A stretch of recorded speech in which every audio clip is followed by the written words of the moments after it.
Bien, y sigamos aquí en ABC Latino, la revista al aire por 91.3 FM Radio Poughkeepsie y las cinco frecuencias de Robin Hood Radio Network.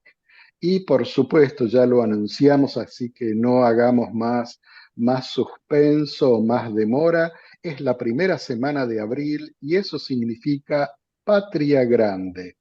Pocho, Patria Grande en la revista de abril. Y hablamos un poco porque mucha gente me había escrito a mí o cuando me veía me preguntaba, yo sé que ustedes tienen esta sección, yo la leo, Patria Grande, pero nunca entendí bien de dónde viene eso, qué es eso de Patria Grande. Así que la sección en la revista habla un poco, hace la historia de Patria Grande. No vamos a repetirlo aquí en el programa de hoy, ¿verdad? Pero es algo que nace en la época, desde la época de la eh, independencia de las distintas regiones latinoamericanas de la corona española, ¿verdad? Pero hoy en día yo quería conversar contigo. El concepto de patria grande sigue siendo válido.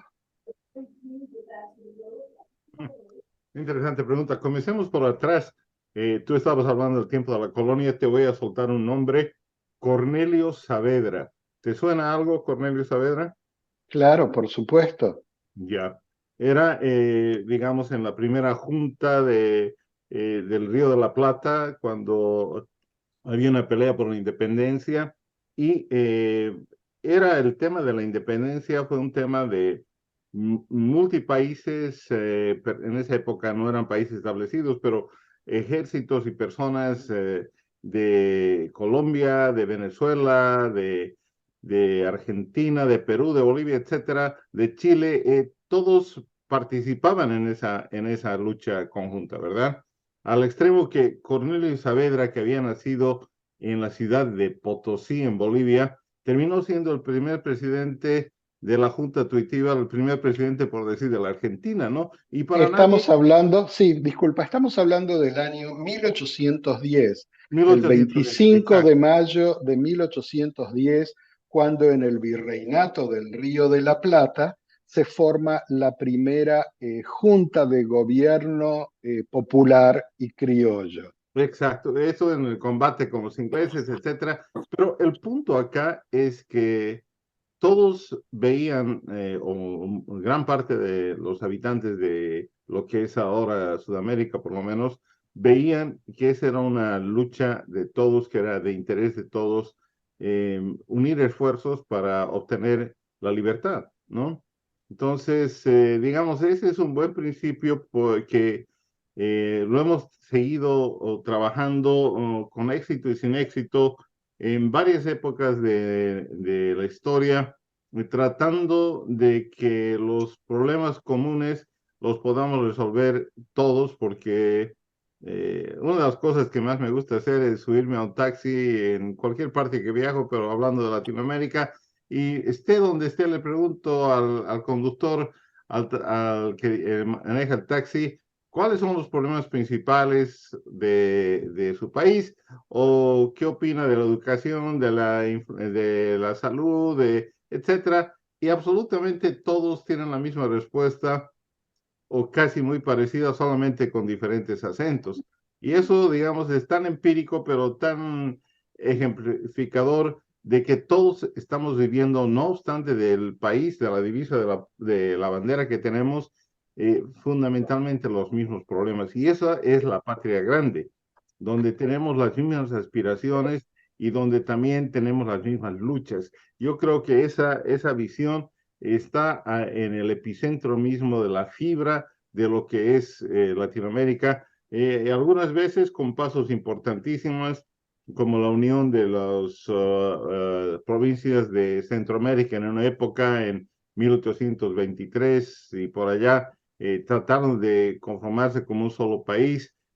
Otros esfuerzos, hubo uno en algún momento, Perú y Bolivia fueron un solo país, luego eso, los 1800, y bueno, San Martín, Simón Bolívar, etcétera, con esa idea de lo que estuvo realmente ahí imbuida y que hasta ahora, siglo XX, siglo XXI, todavía estamos sin poderla concretar. Claro, y recordemos por ejemplo, en lo que tú estás hablando, por ahí, por los años 1810 y antes, la corona española en Latinoamérica estaba organizada en virreinatos. Y había dos principales virreinatos, ¿verdad? Que aglutinaban a la gran mayoría de los países latinoamericanos de hoy en día.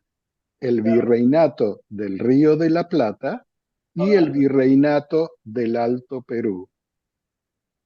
Entonces, el virreinato del Río de la Plata, donde tú mencionaste a Cornelio Saavedra, por ejemplo, reunía a lo que hoy en día son los países de Argentina, de Uruguay, de Paraguay, de Bolivia, porciones del sur de lo que es hoy Perú. Y también, aunque Chile no era parte del virreinato del Río de la Plata, porque era una capitanía separada de ambos grandes virreinatos, era una capitanía en sí mismo, siempre tuvo delegados que participaron en todas las reuniones de independencia del Virreinato del Río de la Plata. Es decir, que la combinación del conjunto de regiones ya estaba establecida desde un comienzo. No es como Europa, por ejemplo, donde desde tiempos cientos de años atrás, desde la Edad Media, que siempre estaba dividida en reinos, en regiones que después dieron lugar a los distintos países, que luego se volvieron a juntar, pero nunca estuvieron como una hegemonía juntos. En cambio, en Sudamérica sí, porque así fue como la colonia española organizó los territorios, ¿verdad? Y luego se perdió esa hegemonía. eh, Pueden leer mis pensamientos al respecto, tú ya los conoces, yo creo que fue la gran influencia de los poderes centrales en esa época, porque es más fácil influir cuando los continentes están divididos que si están unidos. Así que ya lo había dicho el Martín Fierro, ¿verdad? Los hermanos sean unidos, esa es la ley primera, porque si no, se los comen los de afuera. Pero hoy en día, Pocho, ¿cuál es tu opinión? ¿Tiene validez este concepto de patria grande? ¿Seguir peleando por él? Mira, he estado pensando sobre esto por algún tiempo y pienso que el tipo de unión que podríamos tener debería ser un poco más pragmática en vez de política. Yo creo que uno de los problemas es que la corriente política ha sido demasiado pesada por uno y otro lado, pero digamos, tal vez podríamos encontrar acuerdo como hicieron en Europa, comenzando con una moneda común, luego integrarnos en trabajos conjuntos, en los temas ecológicos, en el aprovechamiento de recursos naturales.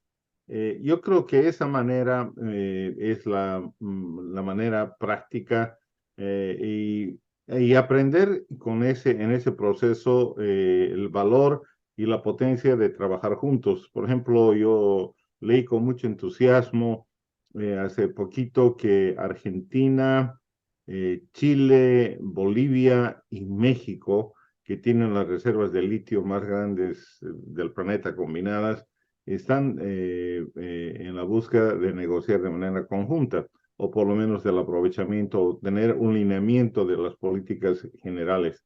Ese tipo de trabajo me parece importantísimo Un ejemplo de los países del ALBA, por ejemplo, que se dio hace poco, me parece que la carga política de los países del ALBA o la carga política de la OEA, por el otro lado, eh, crean demasiado ruido como para poder hacer cosas prácticas, ¿no? Claro, fíjate, Pocho, qué interesante lo que estás diciendo, porque mira cuántas organizaciones diversas tenemos. Tenemos, ya lo mencionaste, la OEA, tenemos el ALBA, tenemos la CELAC, ¿verdad? Tenemos el Mercosur, tenemos lo que fue en su momento la UNASUR, eh, y todas, ALADI, el Banco del Sur, la Asociación de claro. Estados del Caribe, en fin, ya te puedes tener una lista gigante.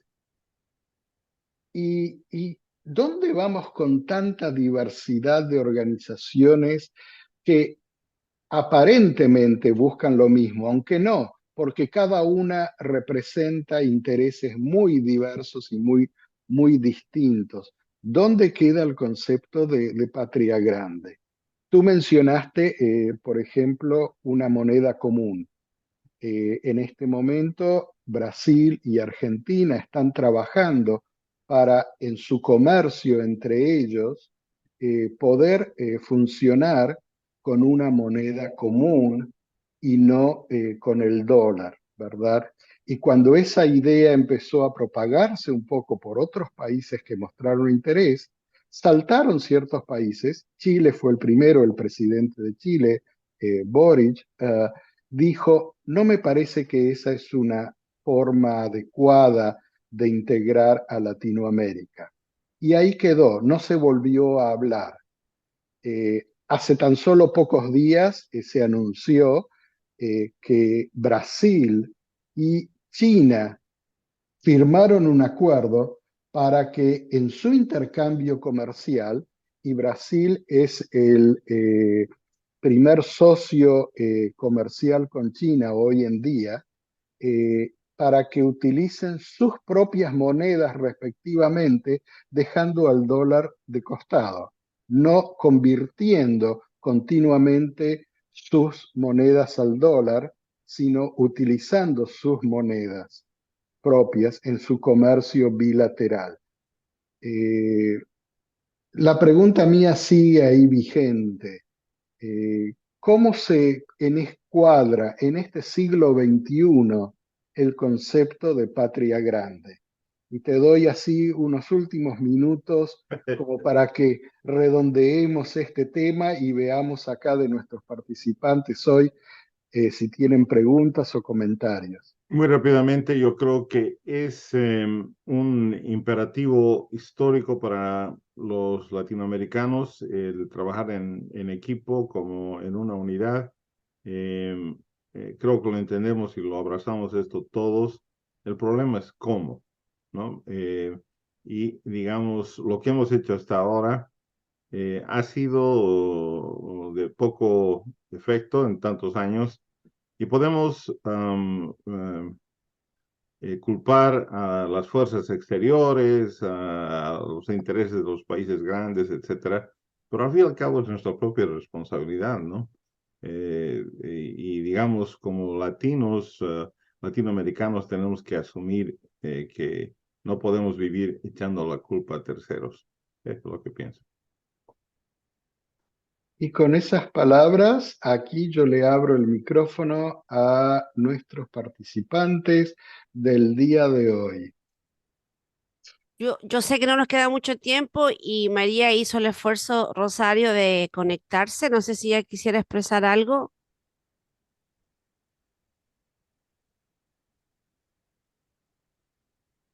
Creo Creo que que, tiene el no sé si micrófono. Rosario está ahí conectada, pero bueno, Sí, está, eh, pero tiene el micrófono apagado.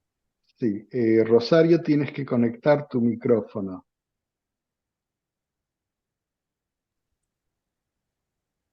Y Mientras, ajá, dale. Pocho, mientras tanto, Ah, ¿ahora sí me escuchan? ahora sí te Ok, escuchamos, Rosario. perdón. Bueno, con respecto a la patria grande, eh, ahora estamos viviendo, según algunos sociólogos, antropólogos, politólogos, una época de cambios. a nivel geopolítico. Y, y el sistema actual, el neoliberalismo, parece que está completamente fracturado y los cambios van a ser difíciles, van a ser dolorosos, según, por ejemplo, Juan Carlos Monedero de Podemos en España. Y yo creo que Latinoamérica tiene que estar unida. Y dentro de Latinoamérica hay varias fuerzas que están en lucha constante. Y para resumirlo brevemente, aunque algunos dicen que es la era de la muerte de las ideologías, no lo creo. Hay una corriente, puesto de manera muy, muy, muy amplia, una corriente que se identifica a sí misma como de izquierda. Claro, hay muchas izquierdas. Y hay una corriente conservadora de carácter muchas veces ultrafascista. Y lo hemos, ultraconservadores, lo vemos en Europa, lo hemos visto en Latinoamérica. Y, y yo creo que la unión de Latinoamérica va a ser difícil si es que se llega a dar por tanto conflicto y por tanta lucha de intereses que hay.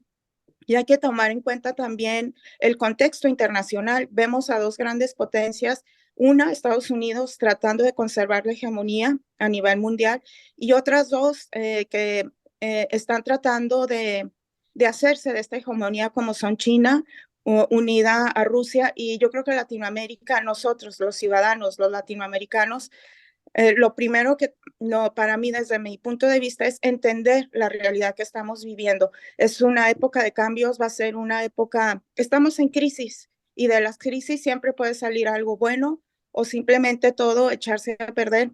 Y hay que tener en cuenta nuestro contexto histórico. Es cierto que es responsabilidad nuestra hacer algo